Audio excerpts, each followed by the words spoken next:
Graças a Deus. Muito bom estar com vocês mais uma vez. Deus nos dá uma oportunidade de estarmos juntos. Deus abençoe o pastor Fábio, que nos fez esse convite. Rever os irmãos, cultuar a Deus junto com os irmãos é uma satisfação, uma alegria para nós. Glória a Deus. Sabemos que muito em breve nós estaremos rodeados, de muitas e multidões de pessoas e estaremos perante a presença do nosso Deus, do nosso Senhor, e a alegria será completa, o gozo será completo no nosso coração. Deus me deu o prazer nessa noite estar com minha esposa, o meu caçula, também está junto com a gente, está lá na casa das crianças. Queridos, foi-nos incumbido, de falar nessa noite a respeito de Tiago, capítulo de número 1, versículo de número 26 e o 27. A palavra de Deus vai dizer assim, se alguém entre vós cuida ser religioso e não refreia a sua língua, antes engana o seu coração, e a religião desse é vã. A religião pura e imaculada para com Deus, o Pai, é esta: visitar os órfãos e as viúvas nas suas tribulações e guardar-se da corrupção do mundo.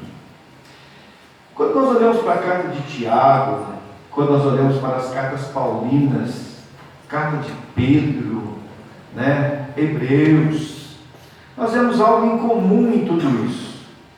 Quando nós olhamos para os livros na Bíblia Sagrada, nós vemos algo em comum entre eles. E quando eu estava lendo esses dois versículos, parece pequeno, mas uma extensão enorme de conhecimento, pastor Fábio? É interessante que às vezes você lê e não percebe a grandeza e a profundidade de dois versículos, de um versículo, de uma frase dentro de um versículo.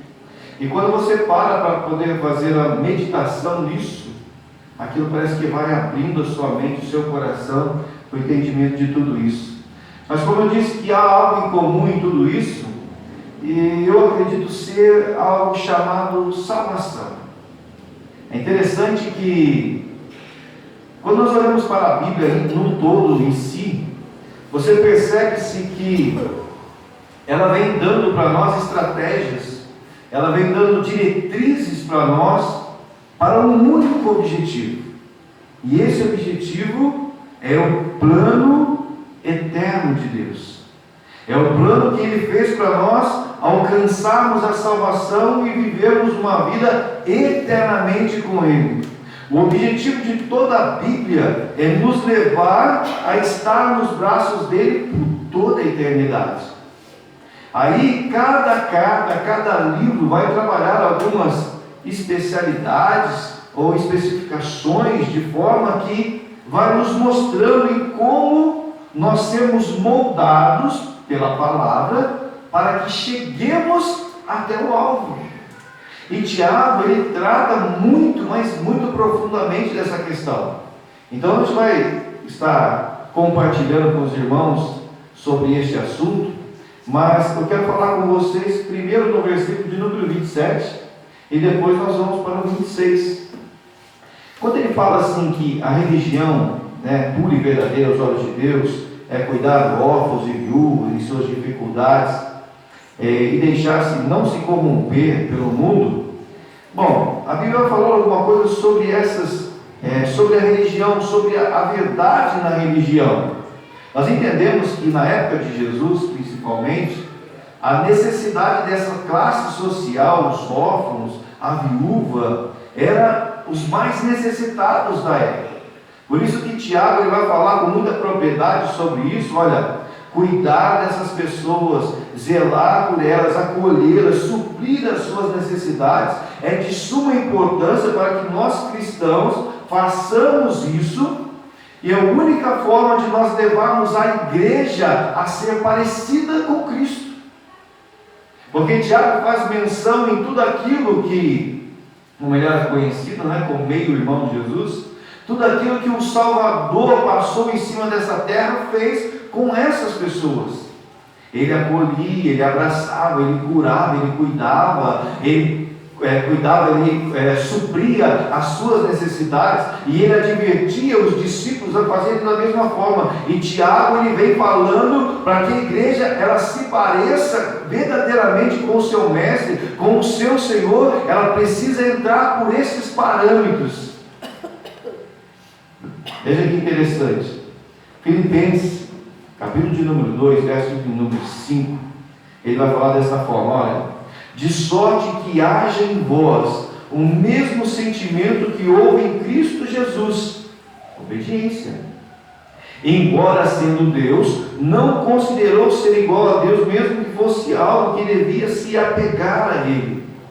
Ele poderia, queridos, fazer o seu reino terreno, ser o mais poderoso entre as pessoas, porque todos estavam esperando alguém com toda a autoridade, para poder livrar Israel das mãos dos romanos. Eles estavam apostando tudo nisso. Não, quando o Messias chegar, vai ser o cara, ele vai ser o homem que vai acabar com tudo, vai tirar esse domínio, esse jugo de sobre nós, e nós vamos tomar conta deste planeta. Essa era a ideia, é isso que estava plantado na mente dos israelitas. De repente Jesus chega com todo o poder, onde ele passava, ele colocava a mão, as pessoas eram curadas, pessoas que tinham deficiência desde a sua nascença, quando encontravam Jesus, Jesus fazia ela perfeita de novo. Eles estavam pasmados com o poder e com a autoridade que estava sobre o Mestre. Quando eles ouviam Jesus falar, eles falavam assim: não pode ser outra pessoa a não ser o Filho de Deus. Ninguém fala com tanta autoridade assim, ninguém entra com tanta autoridade dentro dos nossos corações e consegue limpar e tirar toda a sujeira do nosso coração e consegue nos colocar diante de Deus de uma maneira que nós falamos assim: nossa, Deus me aceita de novo. Eles estavam entendendo isso. E as pessoas queriam, diz a Bíblia, que algumas passagens, diz a Bíblia que as pessoas queriam fazer de Jesus rei, e sempre quando eles tentavam, Jesus se esquivava e saía, porque a ideia dele era plantar, e foi o que ele fez, um reino espiritual. Obedecer à vontade do seu Pai e cumprir a missão para a qual ele veio. E o interessante é que a missão para a qual ele veio não era ganhar, mas era perder. Entre aspas, ele teria que dar a sua vida, ele teria que morrer numa cruz, para que verdadeiramente ele cravasse a bandeira do seu reino espiritual, e a partir da sua ressurreição começasse uma nova história em cima do planeta Terra, na vida dos seres humanos. Sabe, amados, quando nós olhamos para isso, que Filipenses fala assim: olha, de sorte que haja em vocês o mesmo sentimento, é esse sentimento de se doar, é esse sentimento de cumprir a vontade de Deus em qualquer circunstância da nossa vida, mesmo que seja mais favorável para nós atalharmos em alguma coisa, mais vantajoso para nós atalharmos em alguma coisa. Ele diz para nós: olha, se você seguir o caminho que Deus colocou, mesmo que ele seja mais dolorido, mesmo que ele seja mais demorado, mesmo que ele seja mais complexo, mesmo que ele vai exigir de você algo a mais, que você fala assim: viu, mas eu vou pedir perdão para aquela pessoa, sabe, foi ela que me ofendeu, sabe, foi ela que fez isso para mim, e eu ouvi tanta coisa daquela pessoa, e eu percebo que o teu Espírito Santo está falando para mim assim: viu, vá e peça perdão. Esse é o sentimento que houve, que há em Cristo Jesus. Em você está certo, mas mesmo assim você se humilhar para que a vontade de Deus prevaleça sobre a sua vida e consiga atingir aquele coração que você pensa assim: não, esse aí não tem jeito. Eu acho que essa pessoa não funciona, mas a religião verdadeira é essa. É você renunciar a si mesmo, É você deixar de lado o seu ego, é você deixar de lado as suas razões e agir pela fé e entender que através da fé você vai alcançar o sucesso. E o sucesso, por muitas vezes, chama-se renúncia. E Jesus fez muito e muito bem isso. E Tiago ele vem falando, interessante que Miqueias, no capítulo de número 6, verso 6 em diante, ele vai falar assim, olha, que podemos apresentar ao Senhor, devemos trazer a eles holocausto diante do Altíssimo, devemos nos prostrar diante dele com ofertas de bezerros de um ano, devemos oferecer ao Senhor milhares de carneiros, 10.000 rios de azeite, devemos sacrificar os nossos filhos mais velhos para pagar os nossos pecados. Ó povo, o Senhor já lhe declarou o que é bom e o que Ele requer de você, que pratiquem a justiça, ame a misericórdia e ande humildemente com seu Deus. Ele não quer sacrifício, Ele quer obediência. Jesus obedeceu e foi obediente até a morte de cruz, mostrando e provando para nós que é assim que devemos fazer. Vocês lembram da passagem, se não me engano, no Evangelho de João, se não me engano, no capítulo de número 13. É o momento da última ceia que ele vai ter com os discípulos. E quando as pessoas se reuniram, ele estava ali junto com seus discípulos, todo mundo esperando, o que será que Jesus vai fazer, né? Vamos ter aquela ceia, né? Vai ser coisa boa, coisa de Deus. E Jesus vai lá, pega uma toalha, pega uma bacia, coloca água e começa a lavar os pés dos discípulos. E começa a enxugar os seus pés. Quando ele chega em Pedro, Pedro fala assim, não, o meu não, Senhor. Rapaz, mesmo, eu que deveria lavar os seus pés. Ele olha para Pedro e fala, Pedro, eu estou trazendo um exemplo para você. Se eu não lavar os seus pés, você não terá parte comigo no reino. Aí Pedro, não, então não só os pés, mas lava também a cabeça, lava. Ele falou, não é necessário somente os pés. E ele exemplifica como eles deveriam ser uns para com os outros. Por isso que Paulo vai falar assim, viu, considere-se o seu irmão superior a si mesmo.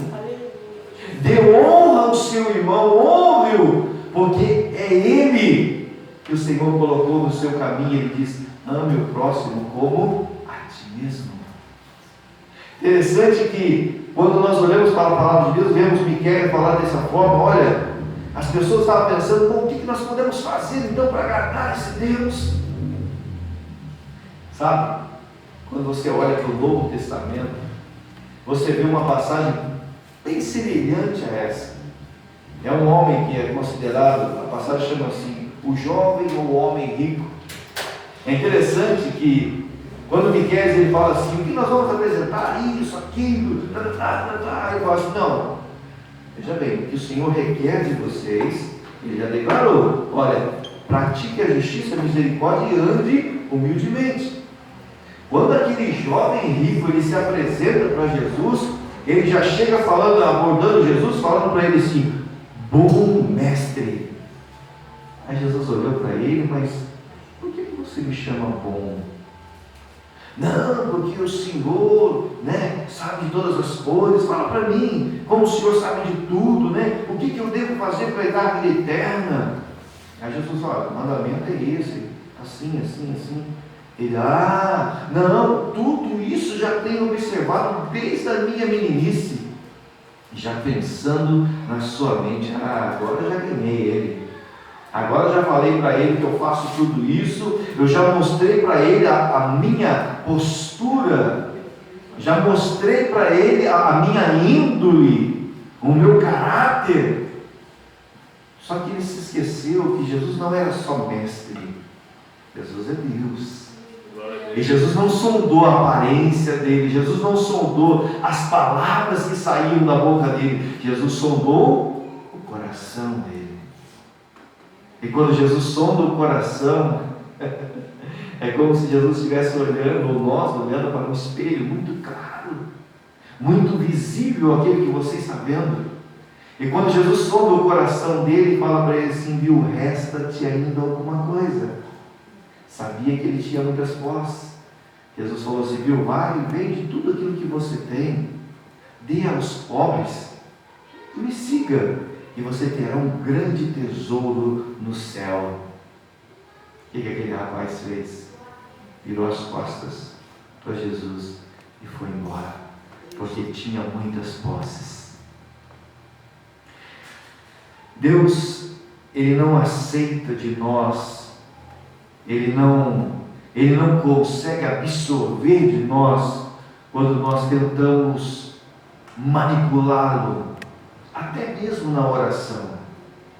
Quando nós chegamos diante dele e parece que nós queremos ensinar para ele como ele deve fazer as coisas.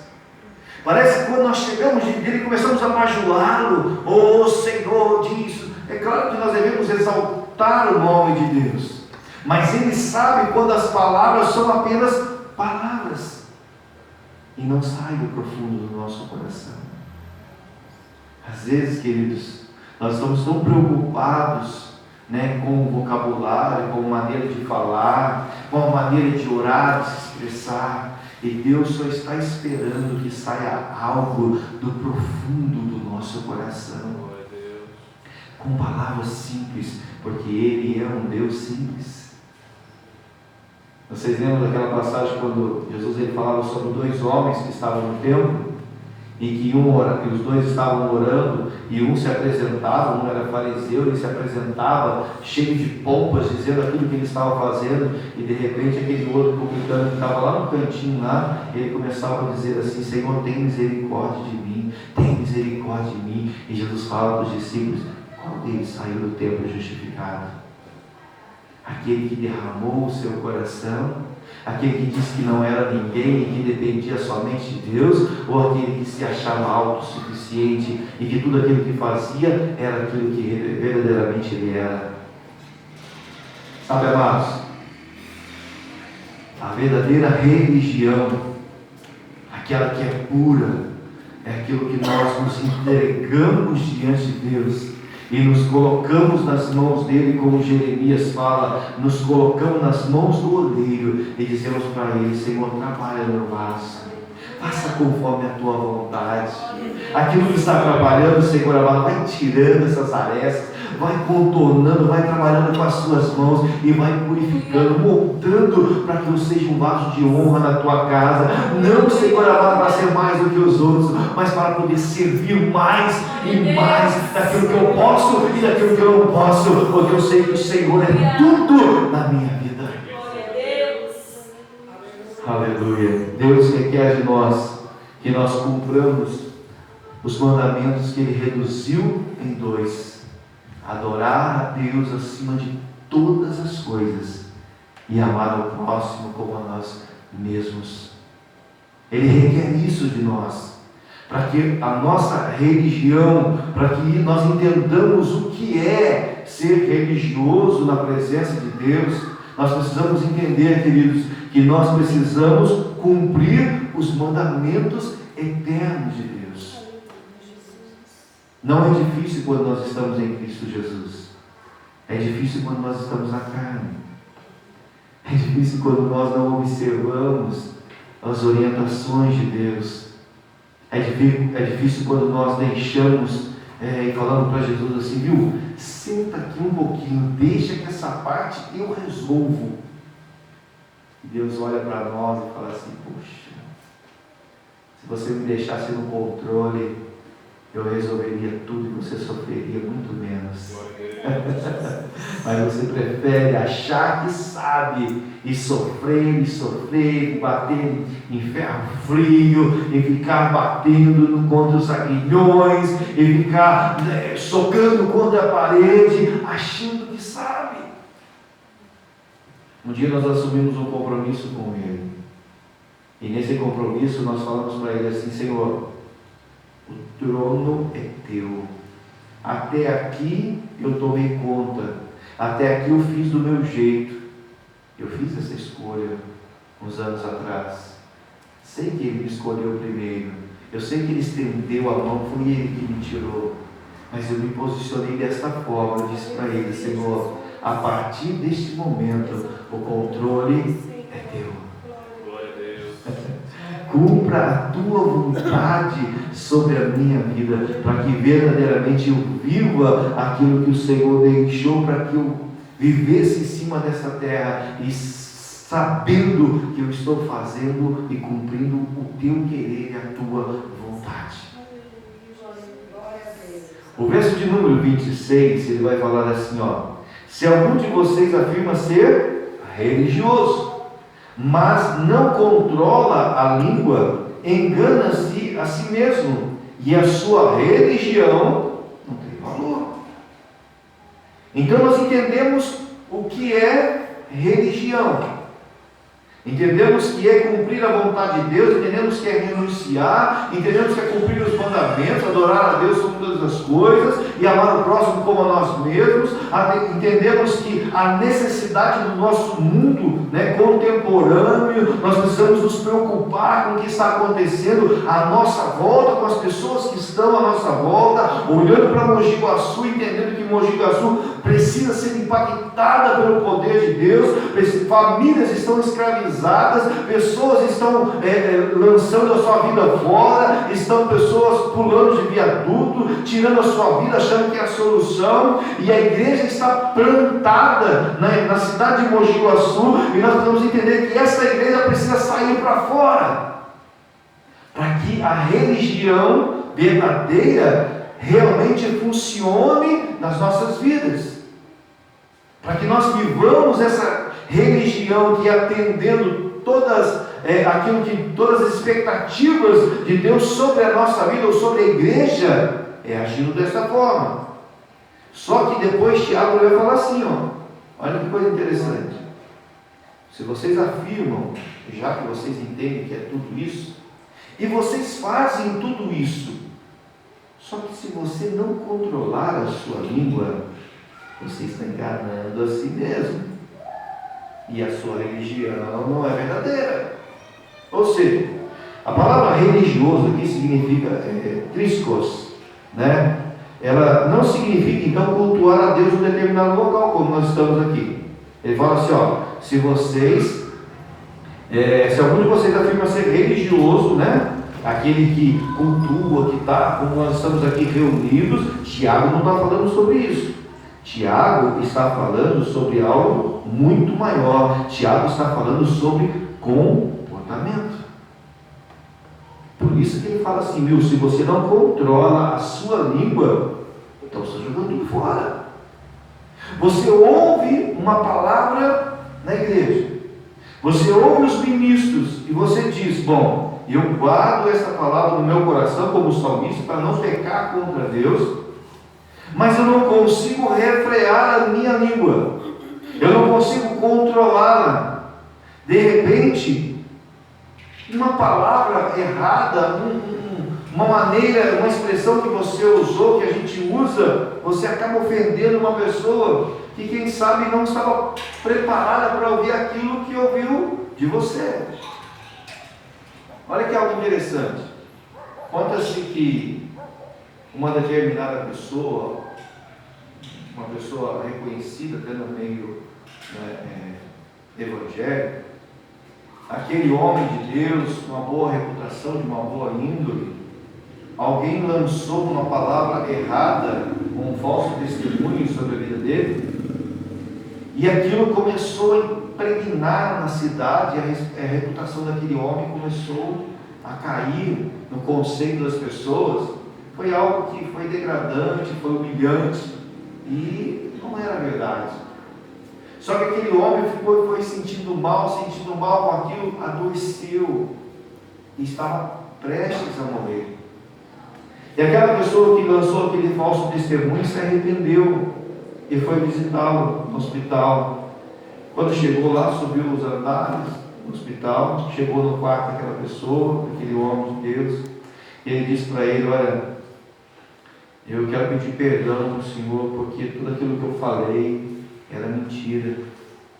Eu tinha inveja, isso, explicou.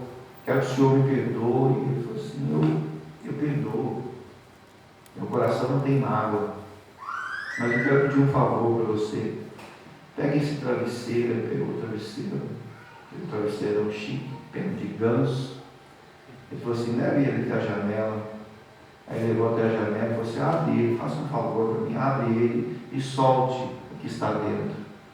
Aí ele balançou, aquelas penas saíram, era um prédio muito alto e foi embora com o vento tocando. Aí ele não entendeu, ele falou assim, mas por que você falou para me fazer isso? Ele falou assim, então, está vendo essas penas? Foi isso que você fez com o meu nome. Você não consegue mais juntá-las. Essa mentira causou tudo isso. De pessoas que estavam ao lado. Por um sentimento mesquinho chamado inveja. Isso é terrível no meio cristão. Isto é algo que verdadeiramente, queridos, é como uma praga. Quantas pessoas, se nós formos pegar o testemunho delas lá fora, é claro que geralmente as pessoas que estão fora da casa de Deus, eles sempre vão procurar alguém para culpar por eles estarem lá. Mas o duro é quando você conversa com as pessoas lá fora e eles falam com propriedade e com razão aquilo que eles estão falando. Sabe aquela pessoa? Sabe aquele irmão que está lá no altar? Sabe aquele irmão que toma ceia todos os meses lá na igreja? Sabe aquele fulano, aquele cicrano que diz ser isso, que diz ser aquilo? Um dia ele fez assim, assim, assim e assim. Há quem diga, uma vez eu deparei com uma situação com um amigo, e esse amigo, ele viveu muito tempo fora da igreja, e o seu período fora da igreja foi algo, sabe, o inimigo mesmo, sabe, ser lançado na cadeia e tudo mais. Ele viveu experiências horríveis lá fora. E aconteceu algo na igreja e de repente começaram aquele burburinho, aquela coisa, e começaram a jogar o nome dele, jogaram o nome dele. Encontrei ele um dia muito furioso. Ele falou para mim, Rogério, nem lá fora é desse jeito. Nem lá fora eu encontrei pessoas tão traiçoeiras. Eu tive que engolir seco em ouvir aquelas palavras, em ver as pessoas que ele estava indignado, em conhecer, quando eu conhecer um pouco das pessoas, eu falei, puxa, o duro é que ele tem razão. O duro é que ele tem razão. Sabe, querido, nós entendemos que as pessoas lá fora, veja bem, elas sempre vão procurar alguém para culpar. Porque na verdade, se nós chegarmos e abordarmos, olha, você aceitou quem? Jesus ou o homem? Você entregou a sua vida para quem? Para Jesus ou para o pastor ou para o homem? Elas vão ter que engolir seco e falar que foi para Jesus. E Jesus, olhando para ele, a Bíblia fala assim, olhar para Jesus, o autor e consumador da vossa fé. Sabe, nele não tem mudança, não tem variação, não tem erro, não tem nada. Nós possamos falar assim, não, ele foi culpado, mesmo que ele demore para nos responder, mesmo que ele diga não para nós, isso satisfaz a nossa alma. Porque ele sempre chega na hora certa, com a resposta certa, do jeito certo. Então com ele não há desculpa. Mas o duro é quando eles apontam as pessoas e encontra-se razão em tudo isso. A palavra do Senhor, nós entendemos aqui que nós precisamos entender e cumprir esses, não pré-requisitos, mas pós-requisitos, porque é somente a partir do novo nascimento que nós vamos ter essa capacidade, a dignidade de fazer ou de sermos parecidos com Cristo. Quando nós falamos sobre língua, entendemos o seguinte, que a língua verdadeiramente é a expressão daquilo que realmente nós somos. Olha que coisa interessante. Quando Deus, ele forma Adão, e ele fez ali, estava ali, Adão esperando, um corpo sem vida. Diz a Bíblia que Deus assopra sopra sobre ele o fôlego de vida. Ou seja, Adão é a expressão de Deus, do fôlego de Deus. Para imaginar isso? Que como seres humanos nós somos a expressão de Deus. Como ele falou assim, viu? Façamos o homem a nossa imagem e semelhança.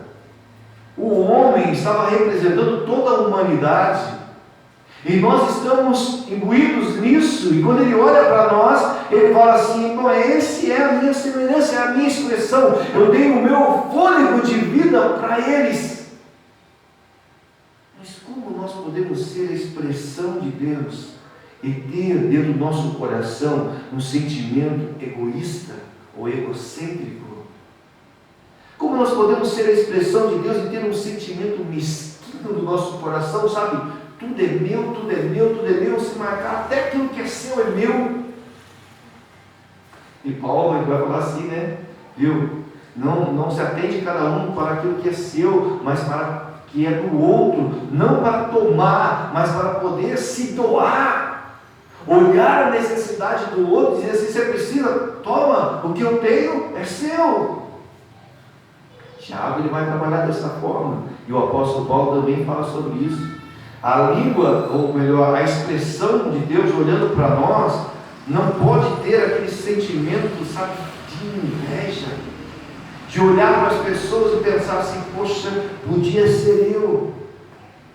Deus tem uma missão, um chamado para cada um de nós, específico. Aquilo que é para você fazer, é para você fazer. Nem as pessoas que você olha e fala assim: não, aquele cara é muito bom, não, mas o fulano, olha o sucesso que ele está fazendo, ele não seria capaz de fazer a missão que você tem para fazer, porque Deus escolheu você para isso. É interessante que quando nós olhamos para a questão do reino, nós entendemos, amados, o seguinte: para que o reino ele possa expandir, cada um de nós precisamos fazer o nosso papel, a nossa parte nessa missão. Por quê? Porque as pessoas do nosso raio de ação, de convivência, por muitas vezes não são o pastor ou o evangelista da igreja, ou aquela irmã que você fala assim: nossa, como ela é abençoada, como ela fala bem. Não é no raio de ação do convívio dela. E nós já entendemos que é muito mais fácil a mensagem ser recebida ou acolhida no coração quando o mensageiro já é aceito. Então as pessoas que estão à sua volta, Jesus está contando contigo para ganhá-las para Cristo. Porque você é da confiança dela. Ela já conhece a sua vida. E esperamos amanhecer a nossa vida, e isso seja um ponto positivo para o reino de Deus. Porque já pensou se for um ponto negativo? Sabe quando você pensa assim: nossa, que vontade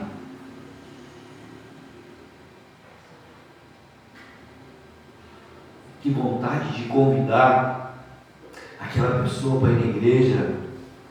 Ah, mas se eu convidar, tem o fulano. Ah, mas se eu convidar, quem sabe até por minha causa mesmo ela não vá. Quem sabe se outra pessoa convidasse, daria certo. Ou tem pessoas, quem sabe você olha assim e fala: nossa, se um dia essa pessoa for à igreja e me ver, eu acho que ela nem volta mais. Tiago, qual que é o objetivo de Tiago? Não é nos crucificar, é fazer-nos entender que existe algo muito perigoso chamado língua, que nós precisamos dominá-la, e nós só conseguimos dominar através do auxílio do Espírito Santo. E que se nós conseguirmos controlar ou amenizar este veneno que por muitas vezes sai da nossa língua, da nossa boca, e por palavras na hora errada, no momento errado, de forma errada, se nós conseguirmos minimizar isso ou amenizar isso, o reino tende a ganhar. A nossa vida em santificação a Deus, ela vai ficar cada vez mais forte. E quanto mais santificados a Deus, menos o poder da língua de fazer o mal, não só na nossa vida, mas na vida das pessoas, ele vai sumir. O que a Bíblia fala sobre isso? Tiago, capítulo de número 3, versículo de número 2, vai dizer assim, é verdade que todos nós cometemos muitos erros. Se pudéssemos controlar a língua, seríamos perfeitos, capazes de nos controlar em todos os outros sentidos. Deu para entender? Se pudéssemos controlar a língua, nós seríamos perfeitos. Porque nós iríamos expressar aquilo que está no profundo do nosso coração de maneira assim muito clara daquilo que Deus está fazendo lá dentro de nós. Porque percebe-se que a língua, por muitas vezes, ela age meio que quase que por conta própria.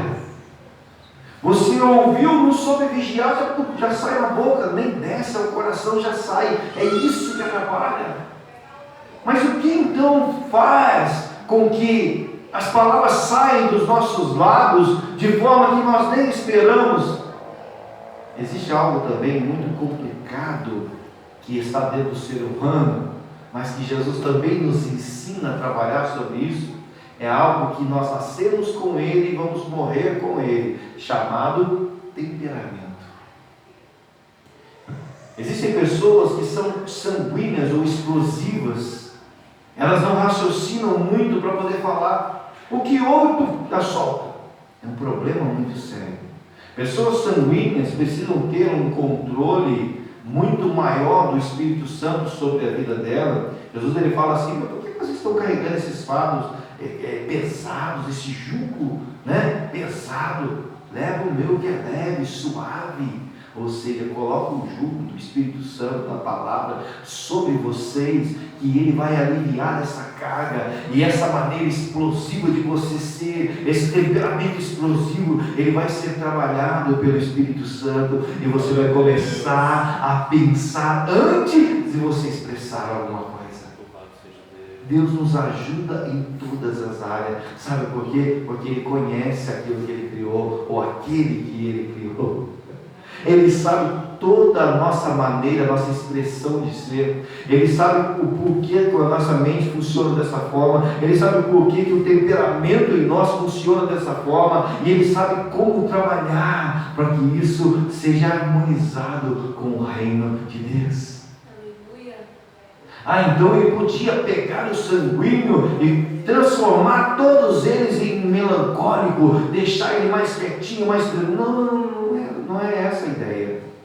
Não é essa a ideia. Porque se fosse assim, ele criaria robô.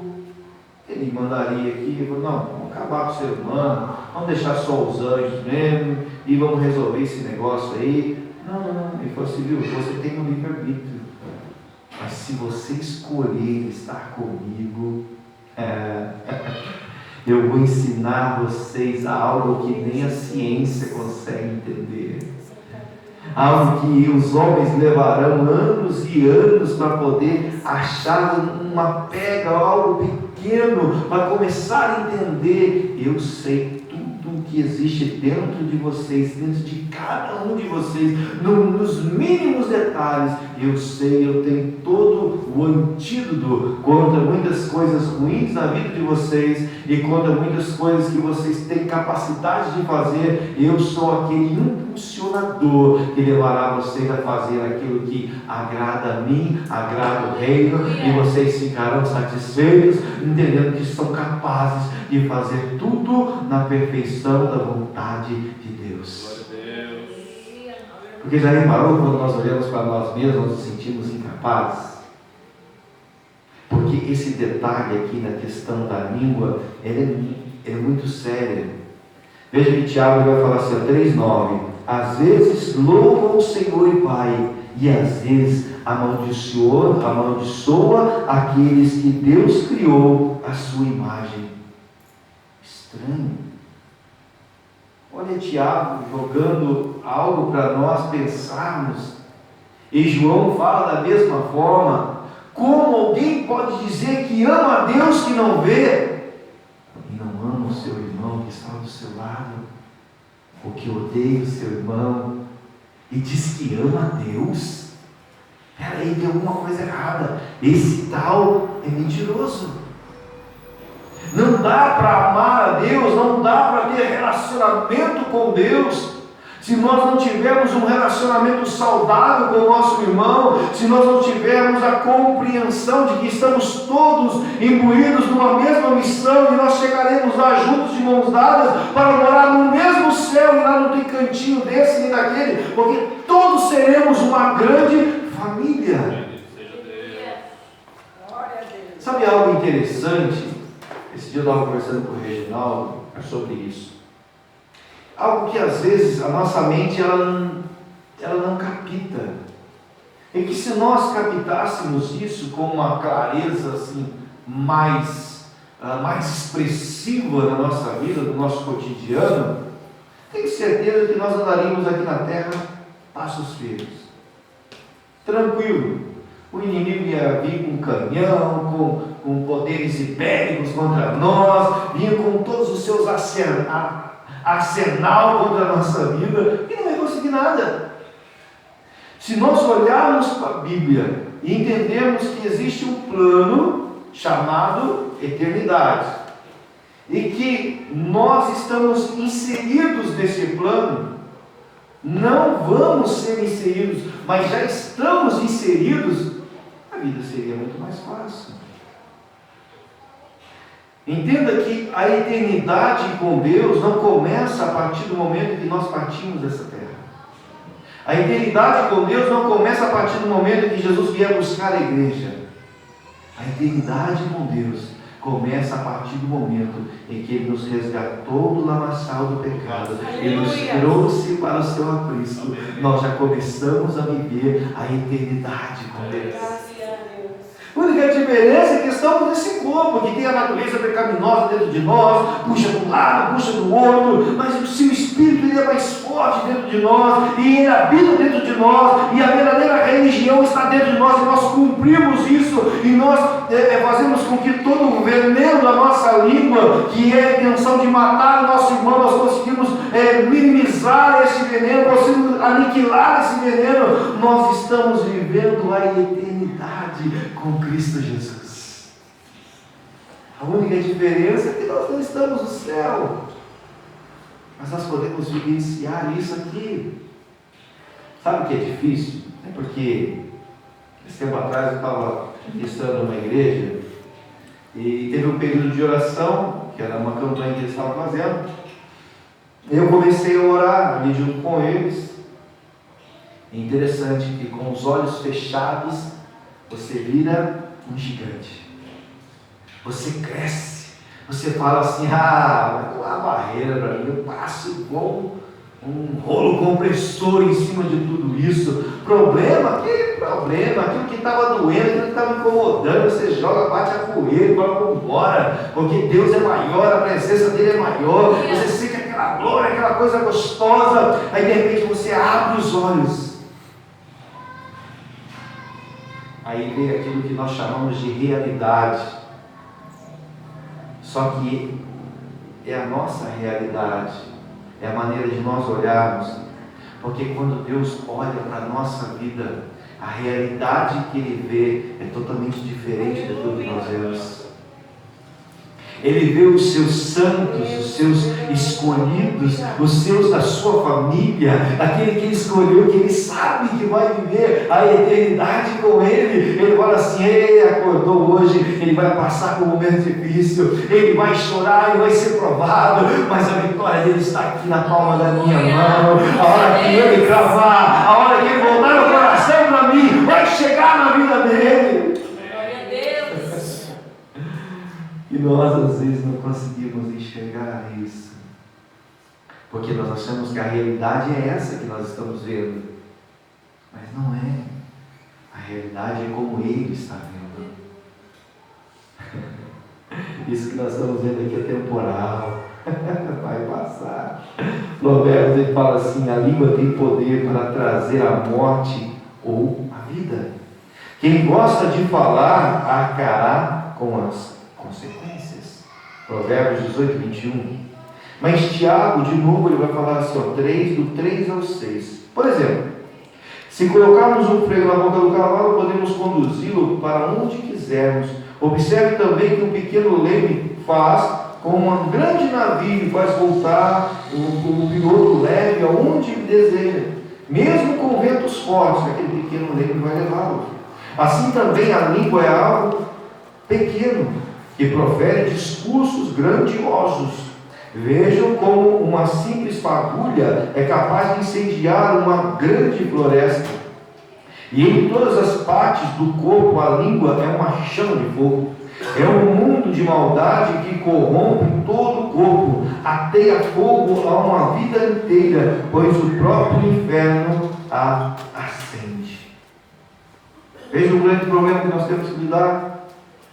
Mas a língua, ela só tem poder, ela só consegue sobressair na nossa vida com maldades, né?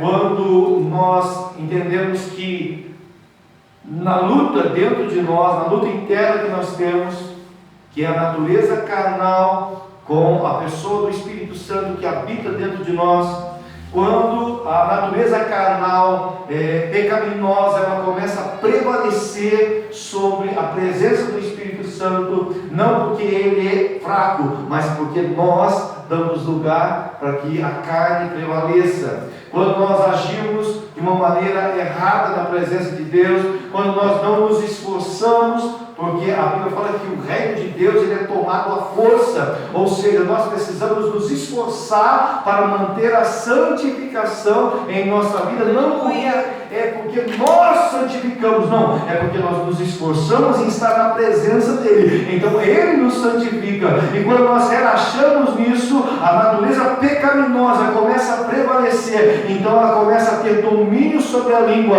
e começam os problemas sobre a nossa vida. Mas acredito que nós estamos nessa noite aqui para nós aprendermos a sermos vitoriosos na presença de Cristo Jesus. Amém. A Bíblia fala assim, olha, Provérbios 17, 28. Até o insensato passa por sábio quando ele fica calado. De boca fechada, ele até parece inteligente. Tem hora para falar. Às vezes você está cheio de razão. Às vezes você pensa assim, eu vou consertar. Não, porque se eu falar, eu tenho domínio sobre o assunto. Ele tem que aceitar, ou ela tem que aceitar. Às vezes no relacionamento, né, entre o casal, entre os cônjuges, é assim. Não, eu tenho o melhor argumento, então eu vou entrar, ela vai ter, ou ele vai ter que se render ao meu argumento, mas não é a hora certa. Não é o momento certo, porque os nervos estão à flor da pele, porque ainda há uma nuvem espessa sobre o acontecimento, sobre o assunto. Por isso que Provérbios vai falar assim, viu? Até o insensato passa-se por sábio quando ele fica calado, porque há um tempo para todas as coisas, há um tempo de abraçar e há um tempo de afastar-se de abraçar. A Bíblia nos dá a instrução para tudo, queridos. Tudo que nós imaginarmos, por mais que ela não diga diretamente, o Espírito Santo tem um poder suficiente para nos fazer entender o que Ele espera de nós através da Sua palavra. E Ele nos dá a diretriz, olha, siga conforme as minhas instruções. Se você vive ou você sente-se religioso, religioso não é vir para a igreja. Religioso é você ter uma conduta moral lá fora, em que as pessoas olhem para você e falem assim, ali vai um homem de Deus, ali vai uma mulher de Deus, porque as palavras que saem dos lábios dela ou dele são palavras firmes. A Bíblia diz que na nossa vida seja sim, sim e não, não. Não tem esse negócio, sabe? É sim de pé mas não ostenta. Qualquer probleminha já muda de opinião. Não é isso que Deus espera de nós. Como igreja do Senhor, nós temos algo a representar. A Bíblia nos diz que nós somos como aqueles embaixadores de Cristo, embaixadores de um reino, representantes de um reino. E o que e de que forma nós estamos representando este reino? Será que nós estamos representando de uma maneira que seja à altura daquele que é dono do reino? Ou nós estamos fazendo as coisas relaxadamente? Deus cobra de nós um pouquinho mais nesta noite. Só que Ele fala, viu, tem condição, tem jeito. Tiago vai dizer aqui para nós fecharmos. Tiago, capítulo de número 3, versículo de número 7. O ser humano consegue domar toda espécie de animal, ave, réptil e peixe, mas ninguém consegue domar a língua. Uma hora ou outra ela vai escabulir, mas que nós possamos estar aos pés da cruz, aos pés de Jesus, com uma vida temente a Ele, para que tudo aquilo que saia da nossa boca cause ela venha para edificar, e se não for para edificar, se for causar algum dano, mas que cause o mínimo possível, para que ninguém se escandalize e não saia da casa do Senhor, e não saia da presença do Senhor, e que olhe para nós e diga, olha, por conta do fulano, do cicrano, hoje eu perdi a minha bênção, hoje eu perdi a vontade de estar na igreja. Quem sabe, se você olhar para o passado, você vai meditar e pensar em algumas pessoas lá de trás que usaram esse argumento, pessoas que você conhece, que por causa de fulano, de cicrano, nós sabemos que lá em cima não há desculpa. Quando chegarmos diante do tribunal, Jesus vai falar assim, viu, e o que eu fiz por você? Foi eu que te maltratei? Foi eu que falei mal de você? Não, Senhor, então, comigo não tem desculpa, porque eu dei a vida por você, e você rejeitou aquele que te daria o passaporte, ou o direito de estar aqui na eternidade comigo. Bendito seja Deus. Isso será lançado para nós, isso será lançado para todos, e que nós possamos ouvir essas palavras, né? Vindes, bendito do meu Pai, para o reino eterno. Aleluia! Aqueles que conseguiram renunciar e conseguiram viver uma vida de renúncia, confiando que a vitória está em dar, melhor é dar do que receber. A vida cristã é assim, amados. Olhemos somente para Cristo, autor e consumador da nossa fé, e nós teremos vitória em nome de Jesus. Amém? Glória a Deus. Pai, Deus abençoe. Glória a Deus.